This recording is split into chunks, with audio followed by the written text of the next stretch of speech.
వైద్య విద్యలో ప్రవేశాలకు నిర్వహించిన నీట్ యూజీ పునఃప్రవేశ పరీక్షా ఫలితాలను నేషనల్ టెస్టింగ్ ఏజెన్సీ ఎన్టీఏ విడుదల చేసింది.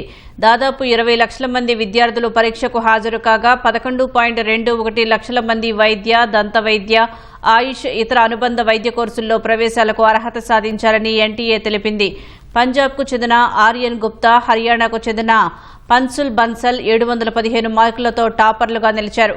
తెలంగాణలోని హనుమకొండకు చెందిన వీరయ్యగారి సహ్యూ 705 మార్కులతో ఆల్ ఇండియాలో 13వ ర్యాంకు సాధించాడు. ఆంధ్రప్రదేశ్లోని అనంతపురానికి చెందిన నామాల ప్రేరణ 36వ ర్యాంకు సాధించి ఏపీలో టాపర్గా నిలిచింది.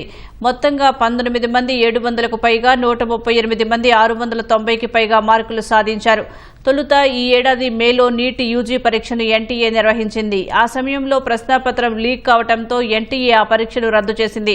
తర్వాత గత నెల 21న నీట్ యూజీ పునఃపరీక్షను నిర్వహించింది. నిన్న సాయంత్రం తుదికీను విడుదల చేసిన ఎన్టీఏ గంటల వ్యవధిలోనే పరీక్షా ఫలితాలను విడుదల చేసింది. ఆల్ ఇండియా కోటా సీట్ల భర్తీకి మెడికల్ కౌన్సిలింగ్ కమిటీ, రాష్ట్ర స్థాయి కోటా సీట్లను సంబంధిత రాష్ట్రాల సంస్థలు నిర్వహిస్తాయని నీట్ తెలిపింది.